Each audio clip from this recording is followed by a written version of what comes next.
Graça e paz da parte de Deus Pai, Deus Filho e Deus Espírito Santo nos sejam multiplicados todos os dias de nossa vida. Nesse momento onde queremos meditar sobre esse texto há pouco lido, de Lucas 18, 1 a 8, sobre o tema que está no versículo 1, onde está escrito assim: sobre o dever de orar sempre e nunca esmorecer, nunca desanimar, nunca desistir. O ensinamento que Jesus quer nos dar é: sejamos persistentes na oração, pois em breve estaremos diante do Senhor. Vamos falar um pouco sobre isso. Pode sentar-se. Queridos irmãos e irmãs em Cristo Jesus, por que Jesus contou essa parábola, essa história desse encontro do juiz arrogante, do juiz altivo, desse juiz soberbo, supremo, com essa viúva? Da mesma forma, nós também podemos perguntar por que Jesus contou uma história semelhante um pouco antes, lá em Lucas capítulo 11, versículos 5 a 8, aonde aquele amigo inoportuno vai à meia-noite à casa do seu amigo, do seu vizinho, e bate pedindo pão porque ele está com fome, e tem gente na sua casa que precisa se alimentar e ele não sai dali até receber o pão. Por que Jesus conta essas duas orações, essas duas histórias, e relaciona elas com oração, uma vez que a gente aprende desde a mais tenra infância o valor da prática da oração em nossas vidas? Eu acho que nós precisamos ser bem honestos e, ao analisarmos, ao avaliarmos a nossa vida de oração, de conversar com Deus, a gente vai ver que a gente tem falhado bastante. Tanto eu como cada um de vocês. Se formos honestos, nós vamos ver que muitas vezes nós somos relaxados, preguiçosos com a oração. Talvez até falta tempo para a oração. Assim como também afrouxamos demais nos outros aspectos da vida cristã, principalmente naqueles que são relativos aos 3 primeiros mandamentos: amar a Deus acima de todas as coisas. Será que fazemos isso? Colocamos Deus sempre em primeiro lugar como nosso maior amor, ou às vezes colocamos a família, o trabalho, a diversão? Não tomar o nome de Deus em vão. Será que muitas vezes não usamos expressões com o nome de Deus sem refletir corretamente no conteúdo? Santificar o dia do descanso. Realmente, dos 7 dias da semana, esse é o mais importante para nós, na nossa vida, por podermos estar na casa de oração, na casa de Deus, orando, louvando, buscando perdão, fortalecendo a comunhão e sendo edificados através do poder do Espírito Santo. Queridos irmãos e irmãs, por Jesus nos conhecer tão bem, Ele conta essa parábola, essa história do juiz iníquo, como diz Lucas, para ressaltar o dever de orar sempre e nunca esmorecer. Nosso Senhor Jesus Cristo nos ama muito, nos ama sem medida, tanto nos ama que deu a sua vida por nós. Por nos amar tanto, por querer a gente sempre junto como família dele, como família do Pai, que ele insiste para que a gente persista no hábito de orarmos todos os dias e sempre mais. Ainda mais que cada dia é um dia em que estamos mais próximos do nosso encontro com o Pai. Ninguém aqui sabe o dia que vai morrer. Ninguém aqui sabe o dia em que o seu nome vai estar lá na lista de chamada de Deus. Ei, hoje, Gilberto, eu não vou poder dizer: puxa Deus, não dá para esperar um pouquinho. Eu queria primeiro ver meus netos, ou melhor, ver meus netos crescer, vamos jogar um pouquinho mais para ver, quem sabe ver eles casar. Não é assim que a gente faz. A gente não quer ir. A gente sabe que vai. E a gente não sabe quando é o dia. Por isso Jesus diz: sejam persistentes na oração. Mas o que é oração? O que é esse falar com Deus que nós chamamos de oração? Cada um tem uma definição. Lutero gostava de dizer que a oração é a primeira grande obra da fé. Ou seja, a fé vem antes e logo depois vem a oração. Se eu creio, se eu confio, eu me agarro em oração ao meu Deus. Eu quero me comunicar com Ele, eu quero conversar com Ele, porque eu creio, porque eu confio, eu quero ter mais intimidade com Ele. Outros dizem que a oração é o pulsar da fé. Quanto mais eu creio, quanto mais eu confio, mais eu oro, mais eu converso com Deus. E aí, quando a gente fala de oração, surge aquela pergunta: mas pastor, se Deus conhece todas as coisas, se Deus sabe de tudo, Ele sabe do que eu preciso, Ele sabe inclusive meus mais íntimos pensamentos, para que eu preciso orar? Eu não oro porque Deus precisa da oração. Eu oro porque eu preciso da oração. Eu sem Deus sou nada. Deus sem mim, Ele continua sendo Deus. Eu oro porque eu preciso de Deus. Eu oro porque eu preciso cada vez me agarrar mais nesse Deus que está ao meu lado o tempo todo, que tudo pode e que quer me ajudar. E é por isso que Jesus conta essa história dessa viúva e desse juiz soberbo, arrogante, que não quer atendê-lo. E aí vale aquele ditado: água mole em pedra dura, tanto bate até que fure. Esse juiz nos lembra muito o Supremo Tribunal, né? Ele logo começa dizendo: eu não temo homem algum e nem temo a Deus, eu sou supremo, estou lá em cima. E acha que pode fazer tudo e é um intocável. E ele está no pico da pirâmide. E Jesus usa uma viúva, porque naquela época, naquela região, as viúvas é que estavam exatamente na parte de baixo da pirâmide. Como não podiam trabalhar, que eram primeiro os homens e as mulheres estavam lá no segundo plano, não podiam inclusive frequentar os mesmos lugares, os mesmos espaços, elas dependiam de parentes, não havia previdência social, não havia ajuda do Estado, e uma viúva estava fadada a morrer. Mas ela tinha um caso, ela tinha uma situação que ela tinha algo a ganhar de um adversário e ela não desiste. E ela está lá na casa daquele juiz, de manhã ele chega, ela está lá. Quando ele acorda, ele vê minha causa, mas ela não tem condições. Quando vai dormir, quando ele chega em casa cansado, ela está lá e diz: ei, julga a minha causa. E aquilo vai incomodando, e ele diz: poxa, eu não temo homem algum, não temo Deus, mas essa viúva não dá mais. Está acabando com minha paciência, está começando a me molestar. Eu vou julgar logo que acabou. Eu resolvo logo esse problema dela. E aí nós lembramos da outra história, que está em Lucas 11, 5 a 8, na qual o sujeito que é vizinho do outro, à noite está com fome, tem gente na casa dele, ele vai lá e bate a porta e pede pão, e o outro dormindo agora, nessa hora, me arranja um pão e tal, e ele fica insistindo, aí o outro atende e diz: pô, se eu não atender, ele vai ficar a noite inteira aí. Ele não atende por ser amigo,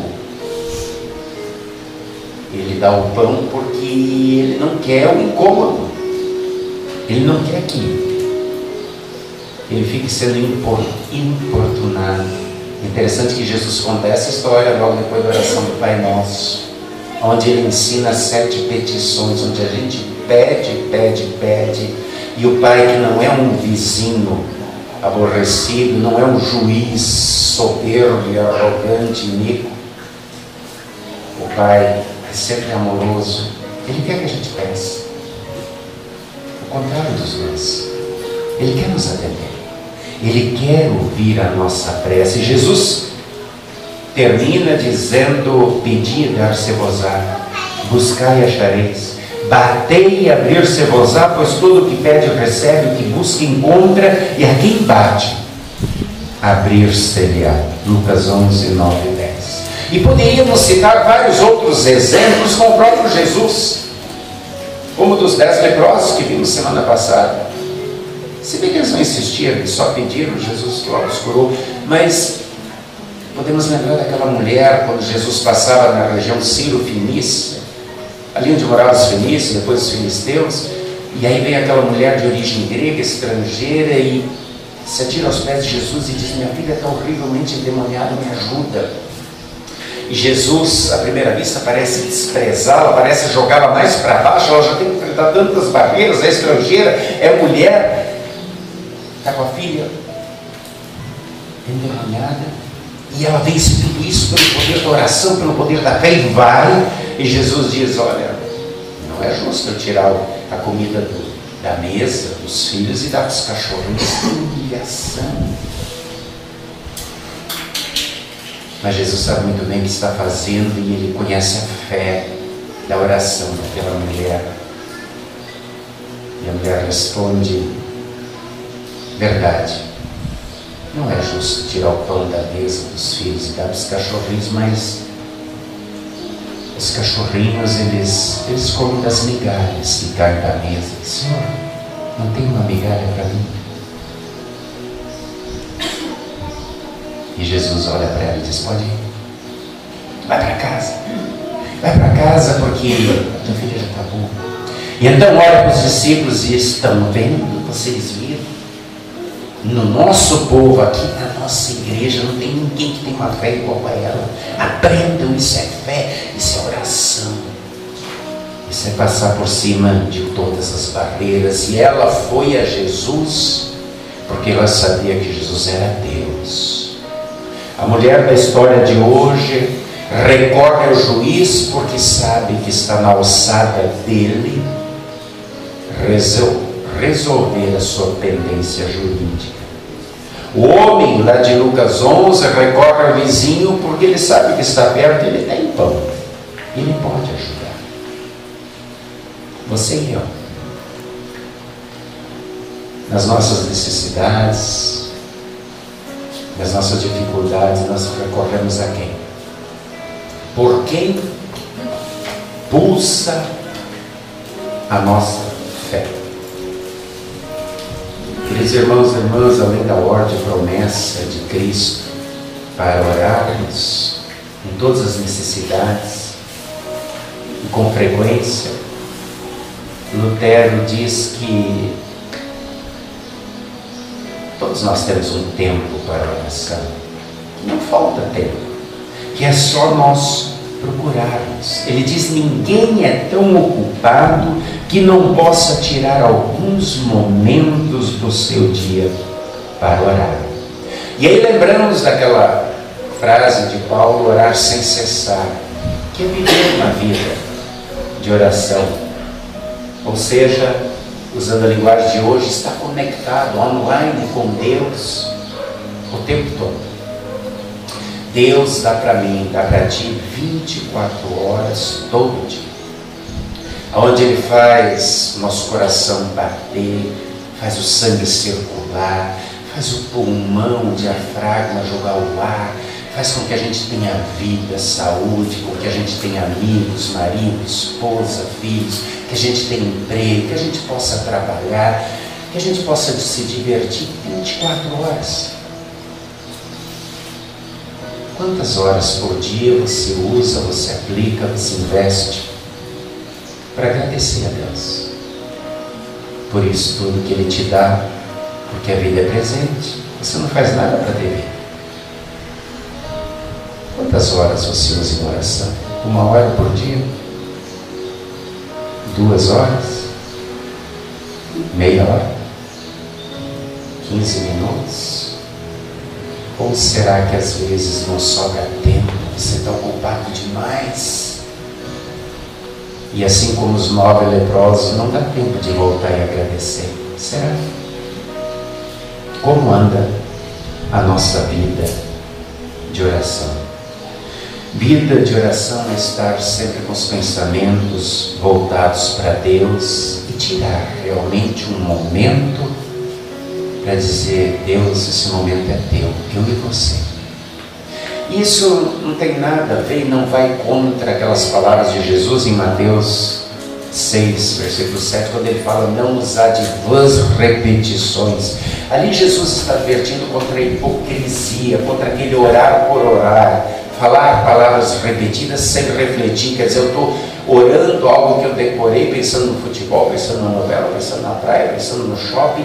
Isso é uma repetição, são rezas, são mantras, ou frases ditas por dizer, por muito dizer, eu acho que eu vou ser atendido. Isso é oração jogada fora. No Antigo Testamento nós temos muitas orações maravilhosas, no Novo também, mas no Antigo Testamento nós temos um livro em especial, que é o livro de Salmos. São 150 orações feitas por homens de fé, nas mais diversas situações: alegria, desespero, dor, tristeza. 150 orações especiais. Hoje, nós vimos na leitura de hoje o Salmo 121, aonde o salmista aponta para quem orar, de quem se espera confiantemente o auxílio e a quem agradecer. Ele começa dizendo: eleva os olhos para os montes, de onde me virá o socorro? E diz: o meu socorro vem dos céus, o Senhor que fez os céus e a terra. Por que ele fala em olhar para os montes? Porque na antiguidade era costume das pessoas fazer templos, lugares de oração nos montes, porque achavam que deuses habitavam nos montes. O Olimpo era um monte, Zeus estava no monte, Júpiter estava no monte, Odin era o deus das montanhas altas. Eles pensavam que eram dos montes que vinham os seus auxílios. Hoje são os crentes que oram nos montes. Nada contra a oração no monte, mas essa questão de orar num monte por aí e achar que essa oração é mais forte porque eu estou mais lá em cima, mais perto de Deus, não é assim. Tentar pular, rolar. Você quer fazer isso? Até faça, mas faça como Jesus ensinou. Quando orar, ele diz assim: entra no teu quarto, tranca a porta, e o Deus que te vê em segredo, em secreto, e ali você pode gritar, rolar, chorar, é você e Deus. Ele vai te atender. Mas não faça oração para se exibir, que isso não é oração. Queridos irmãos, no Novo Testamento nós também temos muitas orações bonitas, e a oração, ela sempre expressa a nossa fé, e Deus sempre ouve a oração. Ele atende dizendo sim, não ou espere um pouco. Às vezes é preciso ele frear o nosso ímpeto, que muitas vezes é egoísta, e diz: eu quero para agora, eu preciso isso, e ele diz: calma, calma. E aí ele quer que a gente seja persistente na oração, e que esse pedido seja modelado na sua vontade, que na verdade sempre é maior que a nossa.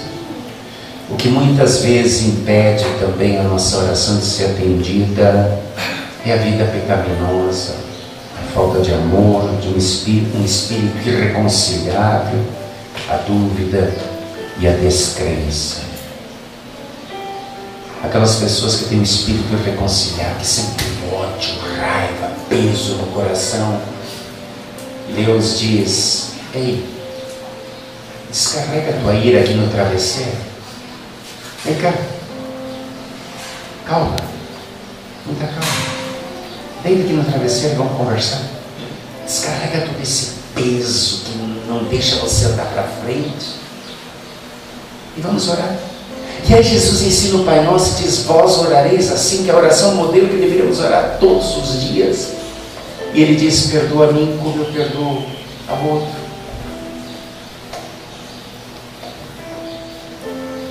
Nós estamos aprendendo isso nas nossas vidas. E Paulo ainda diz assim, que quando nós oramos, o Espírito Santo intercede junto conosco, por nós, com gemidos inexprimidos. E o evangelista diz que Jesus é o advogado que o tempo todo está interferindo está advogando, está intercedendo por nós também. Olha que bonito isso, que especial. A nossa oração é cheia de impureza, cheia de egoísmo, mas quando chega lá, o Espírito Santo e Jesus estão dizendo: Pai, escuta, atende. Ele confia, ela confia em mim. Ela te ama. Ouve a oração. E então, eu pergunto de novo: como anda a tua vida de oração? Como anda a nossa vida de oração? Lutero, no dia que ele sabia que tinha muitos debates, muitas palestras, muitas brigas para acontecer, ele acordava de madrugada. Ao invés de acordar 6 horas, acordava às 4 horas para orar mais e mais. E ele dizia que aquilo fortalecia tanto que ele sabia que para o debate não estava indo ele, estava indo apenas o saco de vermes. Nós somos isso. Quando morremos, são os vermes que vamos comer. Ninguém gosta de ser chamado de saco de vermes. Mas ele dizia: lá está o saco de vermes, só que quem está debatendo, quem está falando é o Espírito Santo. E aí meu dia está ganho. Hoje não podemos dizer que somos sacos de verme, porque a teologia da glória diz: você é importante, você tem valor. O mundo todo vale menos que você. Isso é verdade. A Bíblia diz que uma alma vale mais do que o mundo todo. Mas não é porque eu sou especial que eu sou melhor. O mundo todo vale menos do que uma alma, porque cada alma é importante para Deus, porque é o sopro dele. É parte dele. Todas as outras coisas foram criadas só com a palavra. Nós somos o sopro de Deus. Por isso que a alma é tão importante. Não é porque eu sou diferente, sou especial, como muitas vezes parece dar a entender que é. E aí as pessoas se abrogam um direito de querer dar ordens a Deus. Eu determino, eu exijo, eu quero a minha bênção, eu quero a minha unção, eu quero exigir o que é meu e quero manipular Deus. Isso não é oração. A oração é a oração como Jesus ensinou, dizendo: Pai, seja feita a tua vontade, não a minha.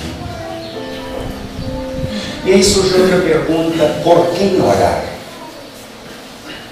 Nossa oração não pode ser egoísta. Precisamos orar por todas as pessoas. Precisamos orar pela nossa família, pelos nossos vizinhos, pelos nossos amigos e pelos inimigos, para que eles tenham paz, para que eles também tenham uma comunhão com Jesus, conosco, e sejam felizes.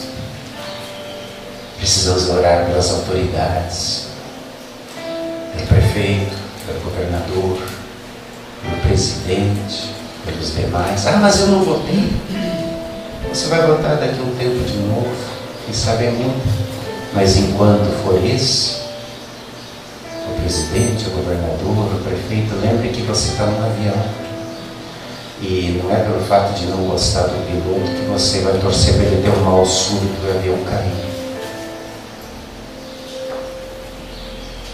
Deus ordenou lá para os escravos na Babilônia: orai por isso que escravizou vocês, para que haja paz na cidade.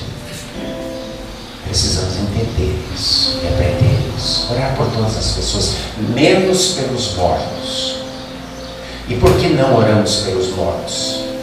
Porque aí nós queremos interferir numa decisão que já foi tomada, está sacramentada. Cada um de nós, todos os seres humanos, têm a mesma oportunidade de escolha diante do Evangelho.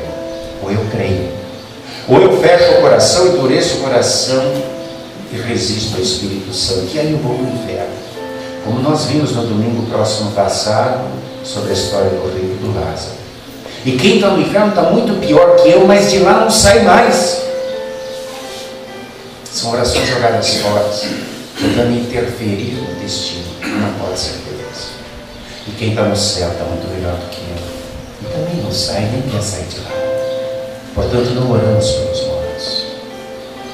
Em nome de quem oramos? O próprio Jesus diz: tudo que pedirdes ao Pai em meu nome, Ele vos atenderá.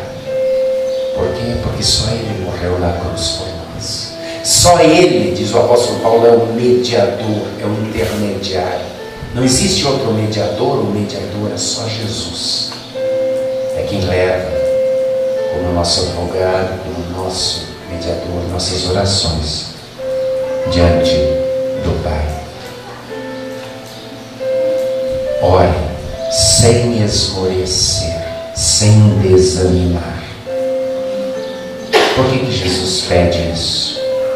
Porque Ele sabe que o que está em jogo é a nossa alma. Ele sabe o quanto o diabo detesta nossas orações para Deus e quanto mal isso lhe faz, porque a oração mostra a cara da nossa fé.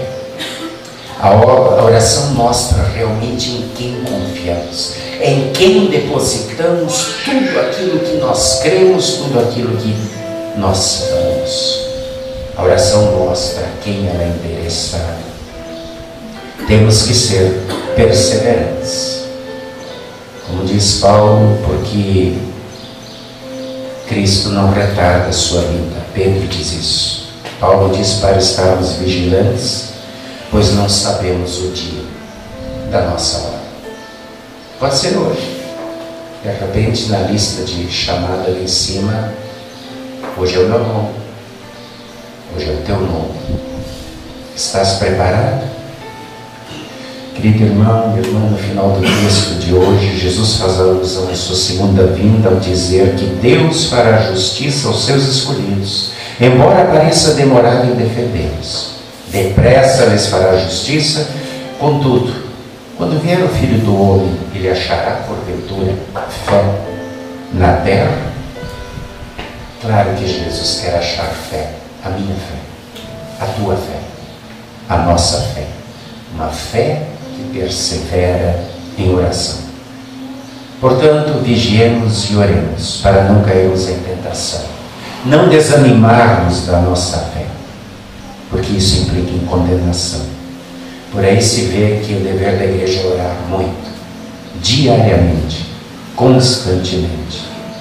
E lembrando que a nossa oração não é para um juiz iníquo, arrogante, soberbo, inalcançável, ou para um vizinho chato.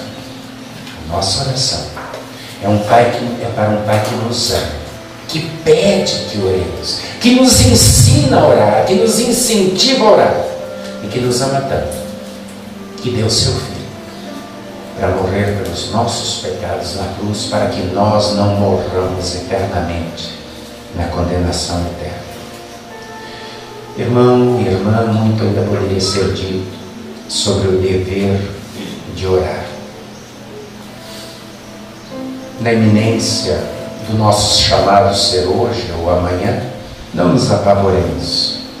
Para os crentes, o dia glorioso, o dia da chamada será um dia glorioso, indescritível. Graças a Deus. E Ele nos estimula a orar sem cessar. Que o Espírito Santo nos mantenha na fé em Cristo, numa vida de oração fervorosa. Afinal de contas, a oração é o pulsar da nossa fé. Não deixemos o coração da nossa fé parar de bater. Amém. E a paz de Deus, que excede o entendimento humano, guarde-nos firmes em fé, como pessoas que oram muito ao Pai todos os dias, até o dia que vimos com Ele face a face. Amém.